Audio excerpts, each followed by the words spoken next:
Jump off that exhausting hamster wheel and into balanced living with Dr. Marissa. Promise you joy in the mystery. Dr. Marissa, also known as the Asian Oprah. Her mission, to be a beneficial presence on the planet. Her purpose, to be your personal advocate to live, laugh, love, learn. Her life motto, don't die wondering. Take back your life with Dr. Marissa Pay.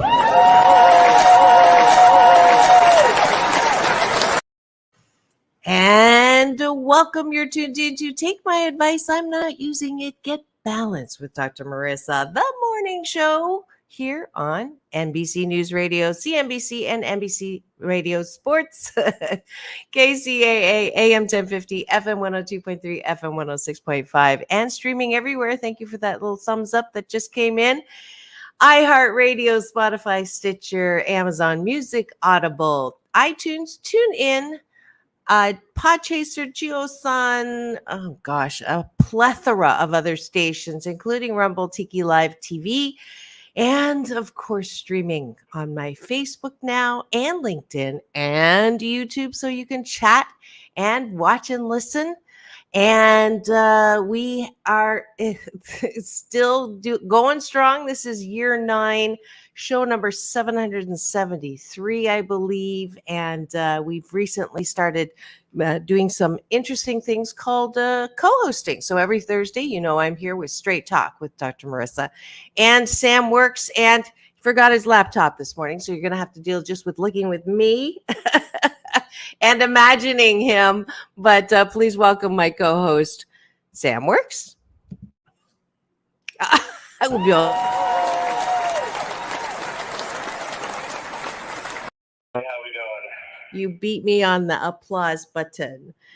So I am excited to talk about the topic today, which is actually more so a follow-up of last week's talk about open relationships. And this is turning into quite the Thursday morning. I guess we're rolling into the weekend, especially the Labor Day weekend. We can talk about topics that are maybe not your normal morning topics, but certainly need to be talked about. Do you agree? Definitely. How has the reaction been? I'm curious how your friends and family are reacting to this show. It's actually kind of funny because of how old I am and how anxious you are. Good catch. It really seems to balance out a little bit, because a lot of people are like, bro, you're only 22. Like, are you in that position to even say that? And it's like, well, it's just my personal opinion. And the actual host, Dr. Marissa, like, she, lived through life, she experienced herself. So, like, she has her end, I have my end. And that kind of creates that balance. And that's why we're on the show, right? Absolutely. I thought you were going to say she's on the top and I'm on the bottom. But anyways, it is the show that I get to be naughty, and I love laughing. It's my favorite sound on the planet. So we're going with it, and I think it's doing really well. We were getting good numbers. And if we can get you to remember the laptop, I'm sure the numbers will go up. So I want to start with our normal breakfast. You ready to have a bite of my gratitude sandwich? All right. So this is actually how it all started. Is for those of you who don't know, Sam is my sound engineer, so he's doing multiple hats. And so I'm working on forgiving him for not bringing the laptop. As you can see, I'm struggling because, the longer you live, the more you want it your way, which is one of the things that gets in the way of relationships. I think the older you get, especially the women that I talk to, but I digress. Let's go to the gratitude sandwich. 8 specific things that you are grateful for. I'll start. I am grateful that I have this amazing coffee in a mug that I've had for a long time called Joy. And it tastes so good. I'm going to be one with my coffee while you do your gratitude. I'm grateful for having the way my house is set up. When the sun hits my window, it just starts the day off really well. Beautiful. I'm grateful that the moon last night. Did you see the moon last night? It was a hanging banana and it was so gorgeous. I will post it this morning. It was just absolutely gorgeous. Usually full moon are gorgeous, but this like eclipsed, like just after eclipse was unbelievable. Did you see it? And not. Oh, okay. Well, you'll see it on the social. All right, your turn. What I'm grateful for is just more than enough support from everybody that I know. Because right now things are pretty tough and it's a struggle, but I got more support than I ever need. So. Wonderful.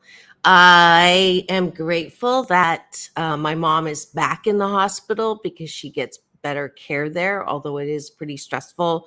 She was discharged, the day before yesterday, and she had fallen and broken a couple ribs and half collapsed a lung, and there was fluid in there, but they got all that patched up and then sent her home to her place in Toronto, and then took a turn for the worse. So she's on oxygen now, but her vitals are good. I was just on the phone with the nurse this morning, so I'm grateful that she's being taken care of. And yeah, so I remind me, Sam, that I don't know if this show, maybe my co-host show on Monday with aging and women, will talk about this normal thing that people in my ageless generation have to be like the shock absorber and take care of parents and kids. Um, so yeah, so remind me to put that down in the books. That was a long gratitude. Sorry. Your turn. I'm grateful for. I want to be kind of specific. I'll even say food, but I love cooking, so I want to be grateful for having a stove, a pot, and a pan. So Hmm. really something up. And I'm grateful that my bio brother is closer to her in Toronto and taking care of my mom. So I want to give him a little love. Yeah, that's good. Yeah. And well, last but not least, I am grateful for. I want to say, I am grateful for my bed. good one. My bed was so expensive, but it was worth it. Yeah, I love my bed. Oh, geez, that feeling that you get when you're in there. Sometimes when people have a hard time feeling gratitude, I ask them to go back to their bed and just lay there for a minute. And that usually is a wonderful first gratitude. All right, there's the top of the bun. Uh, Now we go to the bottom of the bun. I'm saying hello to the people in chatting because I see the eyeballs roll in, and people are giving us fingers, Sam. They're giving us the thumb. uh, As long as it's not the middle finger. no, it's not the middle finger. To chat here. 8 appreciations, 8 specific things that you're grateful for. Sorry, 8 specific things that you appreciate about yourself. And I appreciate that that I can start the day over at any time. And when I'm not feeling good, that doesn't mean the whole rest of the day is screwed up. That's a good mindset, Dr. And what do you appreciate about yourself? I appreciate myself that I understand that life goes up and down, and even though things kind of suck at the moment, like, I'm just gonna ride it out. Like I'm not gonna worry too much about it. Absolutely. When I interviewed Halle Berry, she said, if you're going through hell, keep going. Yeah, like I say, right? It's so awesome. I appreciate that I am resilient. I appreciate that I'm able to forgive. I appreciate that I am hashtag relentlessly inspiring, according to April, one of my longtime supporters. And let me just take a second to say this. When I do this on purpose, the appreciation, because sometimes it goes against our normal feeling to say something positive about yourself. If you're anything like me, I was brought up to not toot my own horn, to not say anything nice about myself, to wait for somebody else to say it. That, I'm not all that. And it was very important in the Chinese culture specifically to be humble. And, if you ask a Chinese carpenter, I don't think I've told you this story, Sam. If you ask a Chinese carpenter if he does good work, he'll say, "Oh, no, no, no, just average." And that's the kind of upbringing I came into. And so to actually say what I'm good at really makes me feel uncomfortable. And I have to get over that, because the consequences of staying in that one is you're never going to get ahead, because our culture in America is you do talk about your successes in order to, be able to, get even higher and further in where you are. And two, that if you don't speak up, you're not noted. And so, and yesterday, as I was talking to my guest Ben Carlton, if you can't love yourself and approve of yourself, then you really are going to have a difficulty doing that for other people. So that's the preface of why we're doing that. And I stopped to do that because just now, the first thing that popped in my head was, "You're inspiring," and I was going to say, "I appreciate that I'm inspiring." And immediately my Chinese humility, you can't say that, kicked in. And so that's why I backtracked and said, I'm hashtag relentlessly inspiring. It's a thing that someone gave me. Did you see how I did that? Because I couldn't own it comfortably.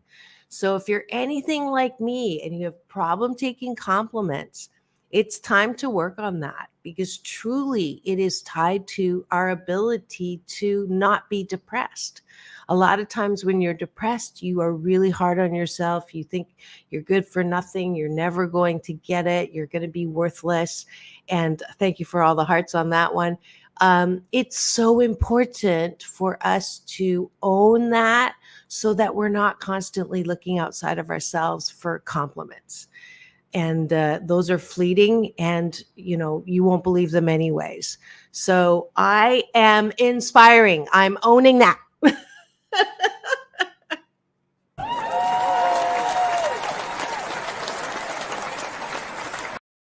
Thank you, Sam.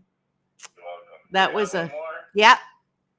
Okay. I appreciate about myself that I'm empathetic. Yes, you are, and you're very good at that. Thank He, you.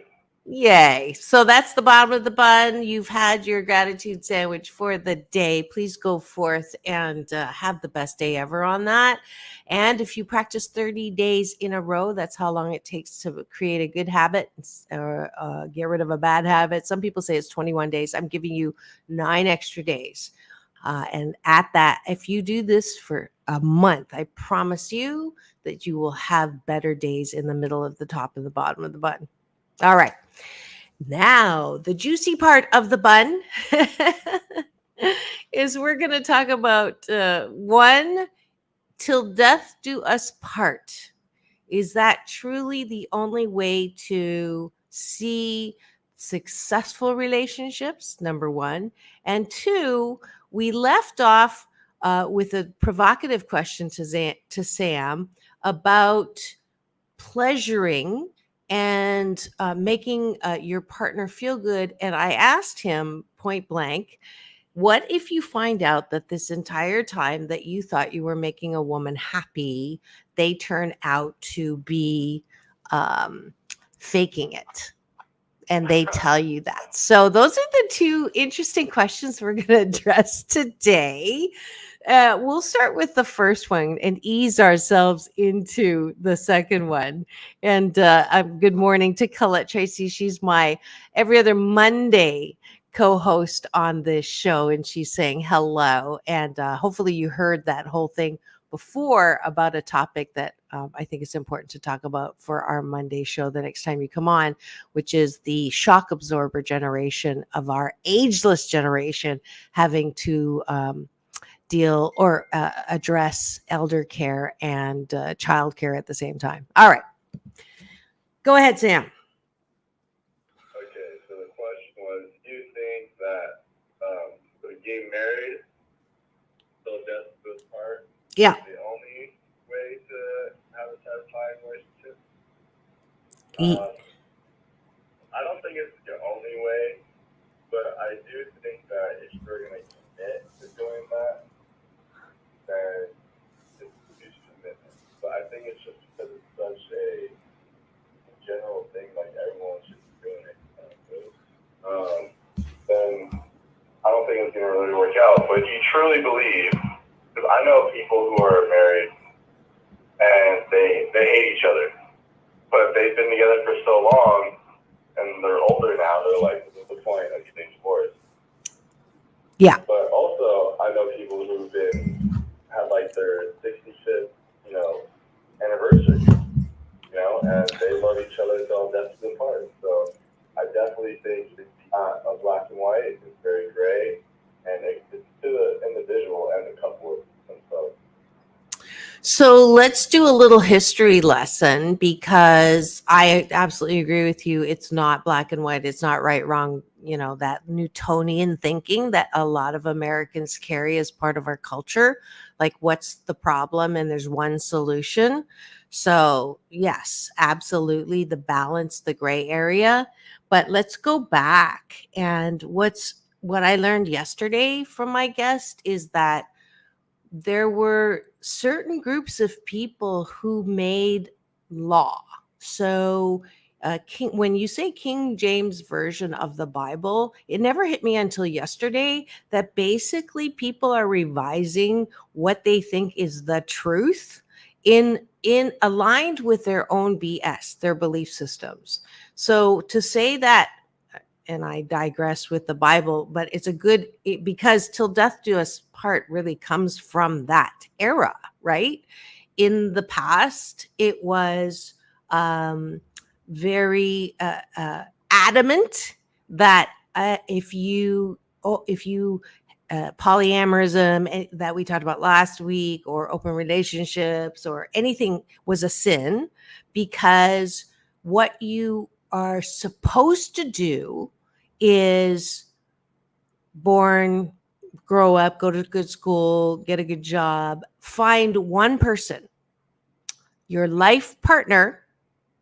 And even before, lately, there was no premarital sex. So you basically save yourself for the one person who's going to match you, complete you, be your everything, and that will last till death do you part, which sounds like a death sentence, by the way.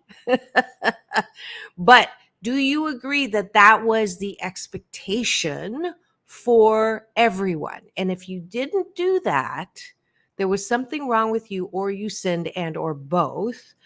Ergo, um, I know that when I was going through my divorce, I was one of the first mothers slash families in this little town of Seal Beach that I raised my children in to go through a divorce. And the horrific thing that happened was I had other mothers, come to me and say, "You can't do this. You're hurting your children. You have to get counseling. You cannot divorce him. He's a good guy. Blah, blah, blah. You need to make this work because it's horrific on your children." And to my horror, just I would say 10 years ago, my younger daughter told me that her kindergarten teacher actually shamed her for being a child going through a divorce. I was horrified. And she already has her own issues. And I found out that, I don't know, I don't want to say it's karma, but I did not go back and confront her. But when I heard that, my heart broke. But I'm saying that because the ramifications of holding on to till death do us part, and that's the only way, is devastating. It's devastating to children. It's devastating to everyone who doesn't follow that prescribed BS belief system that you're a failure if you do not find your life partner and stay with them until you die. And the reason, honestly, Sam, the reason why I wanted to talk about this is because you said, and it was very natural. You said, if I'm looking for a life partner, this is what I'm looking for. And you said nothing wrong. But for me, it just highlighted that we still carry this BS that if we don't have someone for a lifetime, that we have somehow fallen off the beam, that we have somehow, and do I sound a little, do I sound a little, defensive because I'm happily divorced? Maybe, but that's how this topic came about. I mean, my main thing is, and like to me, it's pretty simple. It's like I don't want to die alone. Like I don't want to be however old I am with nobody around me. You know what I mean? Like I would want someone there, regardless if we're having sex or whatever. Just having a company there with you every day and that bond and just like that time. If you guys like truly love each other for a lifetime, even if you guys meet like later on in life, you still have the time until you have to, go to like just be there with each other. Yeah. Because there's nothing more devastating than being by yourself.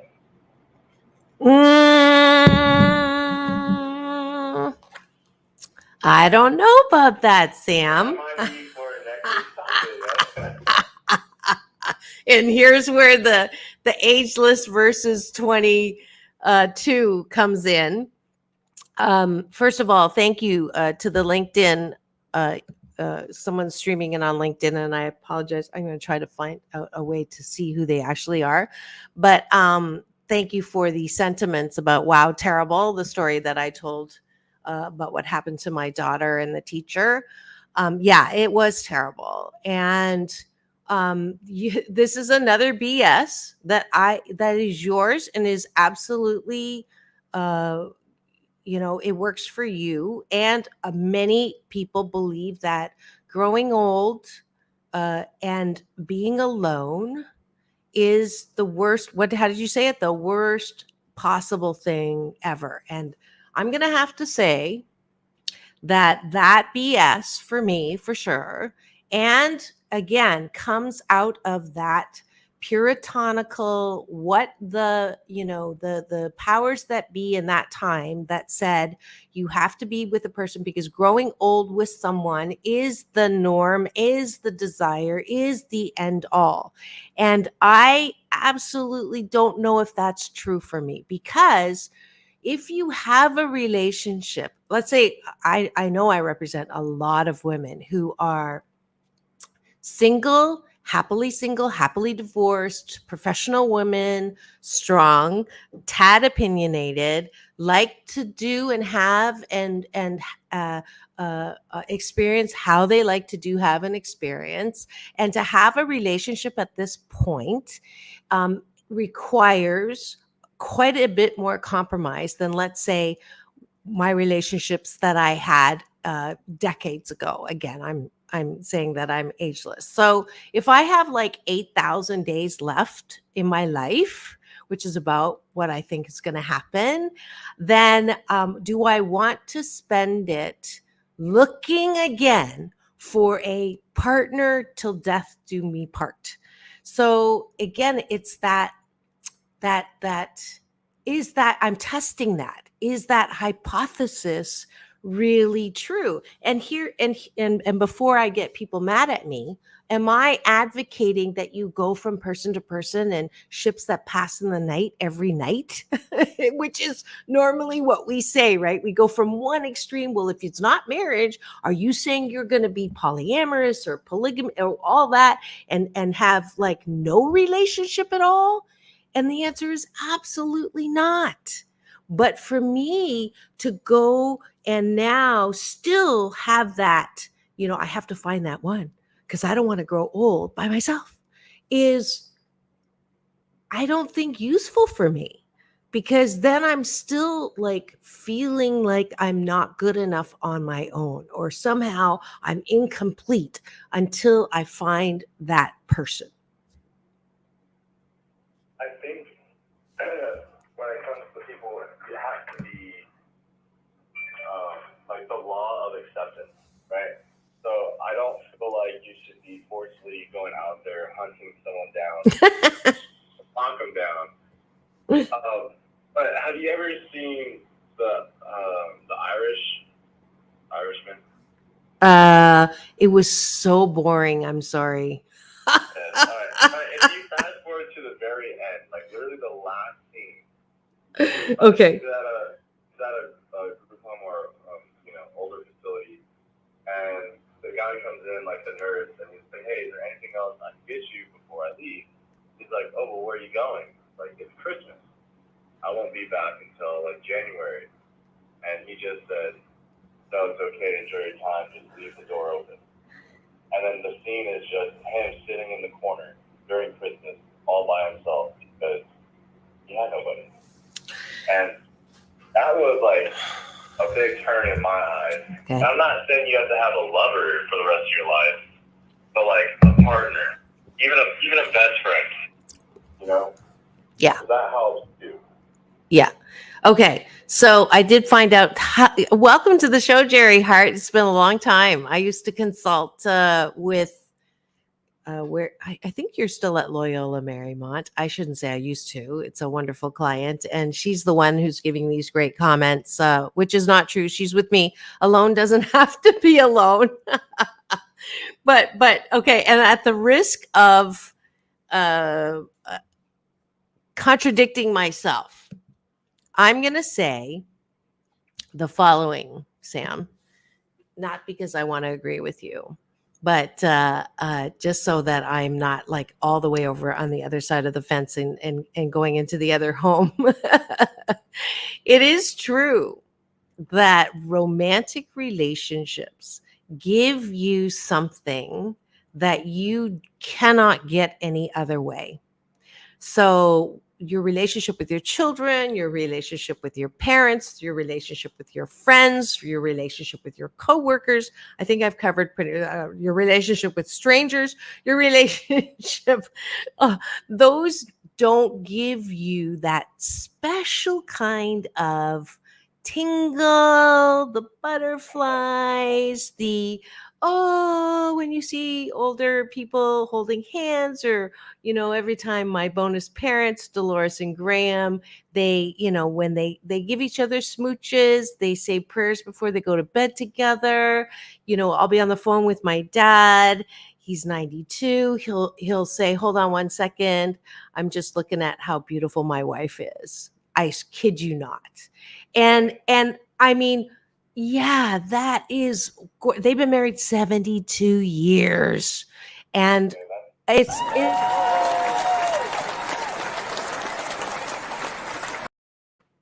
so beautiful and it's wonderful. And so I absolutely am saying that if that's what you have, there's nothing wrong with that. I think it's incredible. And it is #relationship goals. But I guess what I'm saying is, I don't know if that whole concept of till death do us part is truly as in the original letter of the law. I guess they wanted to do it so that you wouldn't break up the home raising children. Or because some guy said, this is what God wants, right? And so if you're not going to do that, you are condemned. What's interesting though is a lot of kings had a lot of affairs and a lot, so there you go with that. So, but the name of my show is Take My Advice. I'm not using it, so go figure. But absolutely, I think the balance is here, right?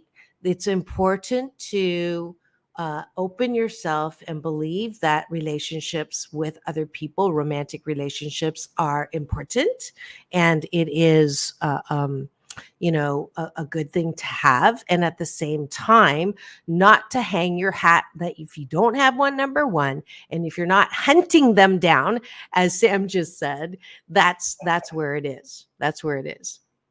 And like, imagine if, death to this part was like so concrete, especially in today's age. You know how many murders there would be? So I think, having the option of getting divorced is an option. I'm not against it, definitely not, because sometimes people choose the wrong person.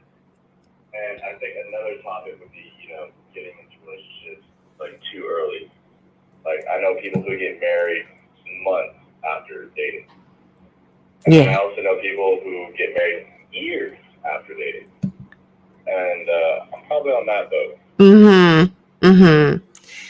So we have some great comments in the chat. Colette is married 40 years, and she says that it is a commitment you have to renew. There have been lonely periods in there.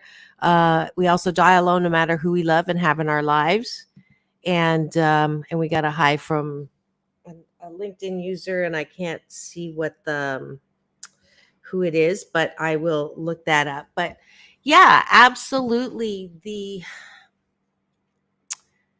I think for me, as I wrestle with this question personally, if I believe that I can have another relationship, those of you who don't know, I was married once. I have one prior. My husband and I were together. My sentence was 9.2 years.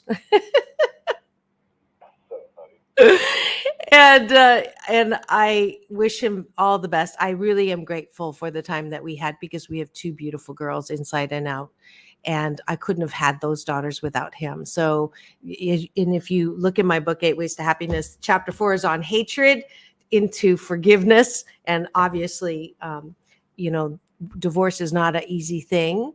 And I tell my couples when we do coaching that they absolutely need to work on it, and they're not allowed to leave until they look at each other in the eye and really know that they've done everything possible to try to make it work. And I know that I did that, so I feel very comfortable and non-defensive. I do believe, like you said, Sam, if you have tried everything, and if you're miserable together, if you do not bring out the best in each other 80% of the time, it is time to stop taking all of that acerbic. I've never used that word. I love it. Acerbic, doesn't it sound horrible? Energy, and stop projecting that, because you're leaving it everywhere you are. And if you have children, it's really not a good thing. And that's what happened to us. By the way, a little divorce tip. There's wonderful program at Chapman University called Kids First that gives the kids tools on how to go through the divorce process without feeling like it's their fault. So I wanted to just plug that. So, Sam, go ahead. For the longest time, my family, when I looked around, was the only family that didn't have their parents get divorced. And my dad always said, the only reason why I stuck with your mom was for you kids. And I think my parents are pretty good at not arguing in front of us. But when they got divorced, it really threw me off. I have 2 older brothers and a younger sister. I can't speak for them. But for me, when they're like, hey, we're going to get a divorce, I was like, that can't happen. Like, we are the only family that hasn't gotten divorced, like, in my, friend group area or just people that I know. But I think because of that, they got to work on themselves. And as kids, it kind of changed us, matured us a little bit. And they got divorced when I was like 13. I think it's different when kids are like younger. when parents get divorced if they don't understand or they can still cope with it maybe a little bit more. But as a 13-year-old kid, I was like, no, that can't happen. But I mean, I get it. I understand now. Like some people will really just choose the wrong partner, or the flame just went out. Yeah. It's not all about hate. It's just like, hey, the love for each other. Like I still love you, but I'm not in love with you. Type of situation. Yeah. That happens. Yeah. Yeah, absolutely. If you're just tuned in and you're wondering who I'm talking with and what we're talking about, this is Take My Advice, I'm Not Using It. Get Balanced with Dr. Marissa and Sam Works. It's our Thursday straight talk with us. And we are talking about Till Death Do Us Part and all of the myriad of considerations and negative and positive impact of a lifetime together with someone. And if you are interested in this conversation, as Colette and Jerry are, they're on blowing up my LinkedIn right now with comments. Please do stream on YouTube or my Facebook or LinkedIn and be part of the conversation. So Colette and Jerry I think they're both married, and they are 38 years married, not 40. You said 40 in the chat. But anyways, I want to say, I think we'll just keep rolling. I know we're supposed to take a break, but I know I'll do my commercial for the one I wanted to do, and we won't take a break. We'll come back. We'll just stay on here. But I did want to urge anyone who is in the Southern California area within driving distance to the Saban Theater to go and join me this September 9th, which is, what day is that? I don't even know. September 9th is Friday night. So it's a week from this Friday. Blood, Sweat, and Tears is going to be at the Saban Theater in Beverly Hills. And that will be a great show to attend. And Little Wayne is also coming, and Kenny Wayne Shepherd. So tons of really wonderful shows that are coming up. Keep it here.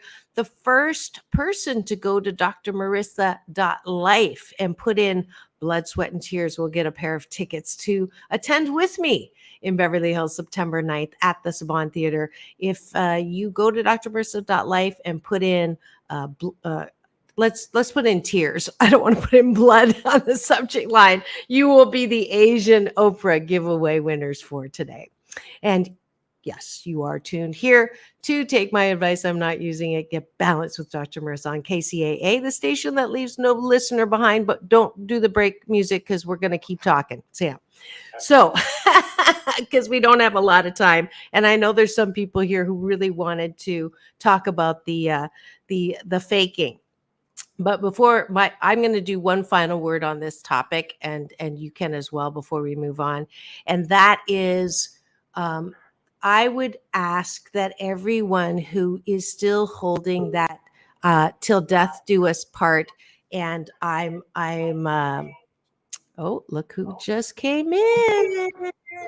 Yay! All right, he got his laptop. All right. So now I have to turn this off because that's going to interfere, and your volume's not on. There we go. So when it comes to long lifetime, yes, it is absolutely nice to grow old with someone and have them there. But it is also okay to grow old gracefully with or without, as long as you are comfortable with who you are. Like, I guess my final word is, don't stay in a relationship if you are miserable and they're miserable for the sake of anything. Because if you look at relationships, we're getting a little echo. If you look at relationships, you want to turn me down? There's like some serious feedback. Okay, I gotcha. If you look at relationships and you want to be in a good one, that means that you like that person 80% of the time. And if you got that going, great. But if you also realize that everybody grows and change, you don't want the same person that you met, hopefully, when you were 18 or 22, Sam, because everybody grows and changes and evolving.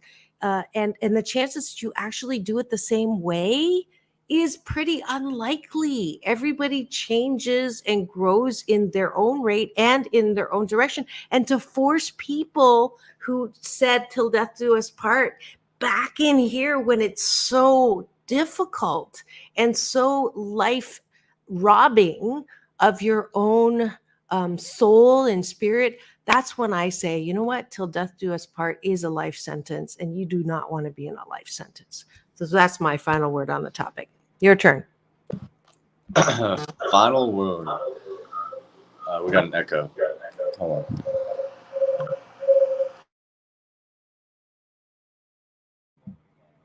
Yeah, it's not going to work. Just turn your mic off and just use the other mic, the one you were using. Can you do that? And then still have your face up. That way we can enjoy you talking and watching. I'm sure Jerry and Colette are agreeing with that. And we have another one. Greetings from Burrell Worldwide in Beverly Hills. Welcome to the show. All right, Sam. Okay, here we go. So that's this part. Having it be concrete is definitely not this time of era. Right now, what we've been going through, like this whole society. Uh-oh.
Let's try my mic again.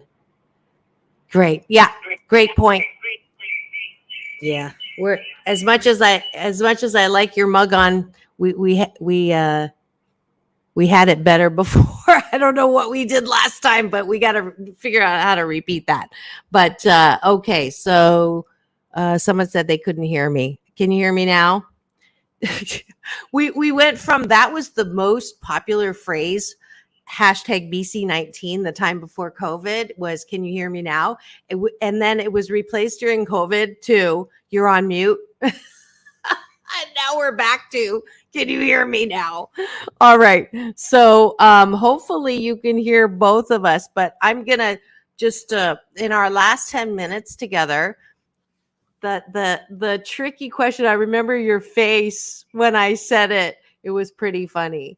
But I want to know what you would do or how you would react if someone that you'd been dating and having premarital sex, which is not even a term these days, because it's just commonplace to test out the goods. And I don't disagree with that. I think that, intimacy and sex is such an important part of the relationship that if you don't test that part ahead of time, you're in trouble. So I may get some hate on that from the evangelicals because I grew up very strict that way. You know, necking was literally neck up, but I don't, in my opinion, I think it's good to sample, but you know, like be careful where you open your packages.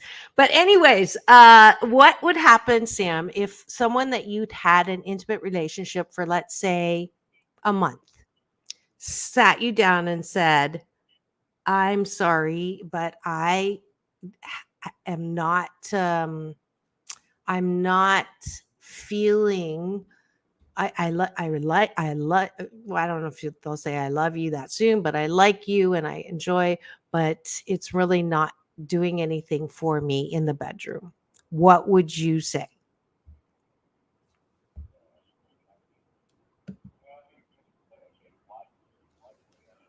Okay, I don't think they can hear you on this one. So if you can unmute on your end for the live stream. No, not closer. Just unmute your mic Yeah. on. Perfect. And then are you muted? Okay. Is that better? Okay. It's because we got a bunch of phones playing at the same time. Yeah, I would honestly, I'll be kind of butthurt about it. Like, I'm not gonna take that lightly. And then my second thought would be, why are you telling this? Are you telling me this so we can end things? Are you telling me this so we can communicate a little more? But after a month, I wouldn't care. Hey, if that person left, it is what it is. But if you said a year and then they bring it up, it would be devastating. I wouldn't know what to do. Because, like, what are they doing it for? Are they there to please me? Because I'm doing it to please you. And if you're not pleased, I don't know. It's a little crushing in my eyes.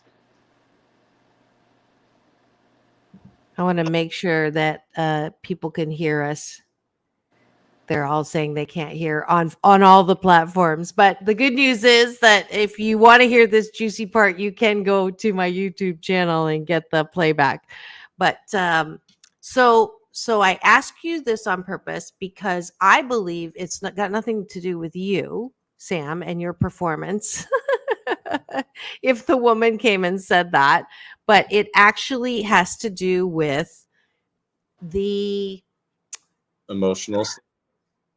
no, it I know many women, myself included, who do not like the way their bodies look and is difficult to relax. And oh good, they can hear now. It's difficult to relax and enjoy the act of intimacy. And which is why I started that series called Sexual Healing with Dr. Marissa. And basically that's what we've resurrected that series with me and you with Sam. So we're straight talking about that kind of stuff because the work here is not on your end, although it would be wonderful if before you even, do the down and dirty or clean, if a guy, I think some of the worst encounters that I've had of that kind, encounters of that kind, is when the assumption is based on their past relationships or based on what they're watching on on TV or the computer or what they're sneaking, if you know what I mean, wink, wink, nod, nod, that they know what women want, that they know or think they know what turns a woman on.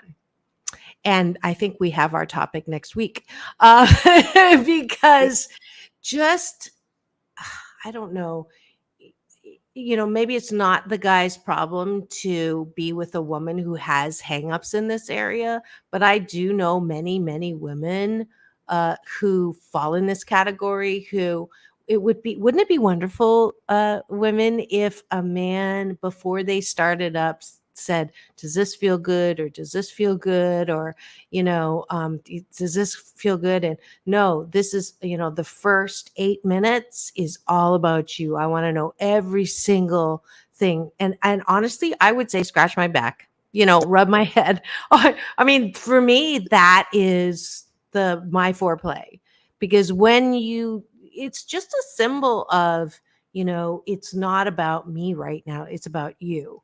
But here's the weird thing, is that my BS is that I have to please a man first. That's my own, I'm uncomfortable with being pleased. And so I turn around and, want to make sure you're okay. Like, no, don't go there. I got you. And it's so not healthy for me, which is probably another reason why it's been, a little over 5 years, but who's counting? I used to say it's been 5 years, 4 months, 3 weeks, 2 days, 1 hour, but who's counting? But I do know that, if there's a next one in line for the next chapter in my book of romance, that I'm definitely, I want to be able to repair this part of me. Yeah, my ex, we were actually really good at communicating in the bed, and that helped both of us, and for the most part, I had multiple women tell me, they're like, when it comes to guys getting off, it's more physical, but for a female, it's more emotional, right?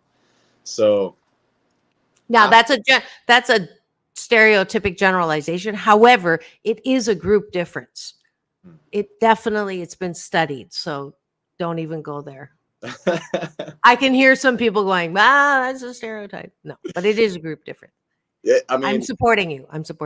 Yeah, because during my experience, I would have to say it's pretty valid, because a lot of girls, if they don't like you, it won't happen. It'll be hard, But it will be. Yeah. You fell right into that one. I did. But not just, A, B, and C when it comes to, being in the bed. I do feel like both people need to be pleasured, not just the male or not just the female, because it's a group effort, right? It's a team effort. Team effort. Absolutely. And we're about to close. So final word on this topic? We might have to continue it. I think so too. Now, tune in next week when we're going to, the topic is going to be what women want, because we did a what men want. Yes. But we haven't done a what women want. So that is for Straight Talk with Dr. Marissa and Sam Works every Thursday morning. And for those of you who are, on LinkedIn, I know there's a lot of Jesus talkers and very religious people. And if you're tuned in here and you don't like the fact that I'm talking about intimacy and, all of that, orgasms, I'll say it, the big O. The reason why I'm doing it is a very important part of life and very important part of relationships, and a wonderful, beautiful way to have connection in this thing called life. So I don't want to hear about it. That's my verdict. Yeah. All right. We got to go out. This is Dr. Marissa reporting live, reminding you it's all about balance. Peace in, peace out, world peace through, inner peace. This is Dr. Marissa and Sam Works. Straight Talk. See you next Thursday. Come back tomorrow with Fired Up Fridays with Cynthia Kahi and Dr. Marissa. Have the best.